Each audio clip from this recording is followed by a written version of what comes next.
सोलापूरचं ग्रामदैवत श्री सिद्धेश्वर महायात्रा यशस्वी आयोजनासाठी कृती आराखड्याप्रमाणे काम करावं असे निर्देश जिल्हाधिकारी कुमार आशीर्वाद यांनी दिले आहेत।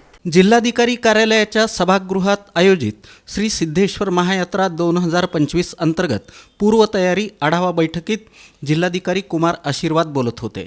यावेळी निवासी उपजिल्हाधिकारी मनीषा कुंभार, उपविभागीय अधिकारी सुमित शिंदे, शहर पोलीस उपायुक्त डॉक्टर दीपाली काळे, पालिकेचे अतिरिक्त आयुक्त संदीप कारंजे, शहर पोलीस वाहतूक उपायुक्त सुधीर शिरवाडकर, राज्य उत्पादन शुल्क विभागाच्या अधीक्षक भाग्यश्री जाधव, सार्वजनिक बांधकाम विभागाचे कार्यकारी अभियंता मनोज ठाकरे यांच्यासह पोलीस आणि संबंधित विभागांचे अधिकारी तसंच देवस्थान पंचकमिटीचे सदस्य उपस्थित होते। यावेळी पुढे बोलताना जिल्हाधिकारी कुमार आशीर्वाद म्हणाले की श्री सिद्धेश्वर महायात्रा दिनांक 12 ते 16 जानेवारी या कालावधीत होत आहे। यात्रा कालावधीत संपूर्ण महिनाभर दररोज श्री सिद्धेश्वर मंदिर आणि होम मैदान येथील मनोरंजन नगरीमध्ये हजारो भाविक नागरिक येत असतात।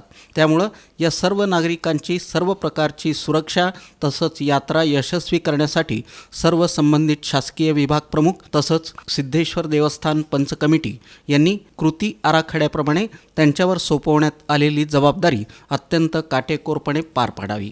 प्रारंभी निवासी उपजिल्हाधिकारी मनीषा कुंभार यांनी श्री सिद्धेश्वर महायात्रा 2025 अंतर्गत श्री सिद्धेश्वर देवस्थान पंच कमिटी तसंच सर्व शासकीय यंत्रणांवर असलेली जबाबदारी याची माहिती दिली। श्री सिद्धेश्वर महायात्रा दिनांक 12 ते 16 जानेवारी या कालावधीत होत असून दिनांक 12 जानेवारी रोजी 68 लिंग प्रदर्शन प्रदक्षिणा, 13 जानेवारी रोजी अक्षता सोहळा, 14 जानेवारी रोजी होम हवन असे कार्यक्रम होणार आहेत।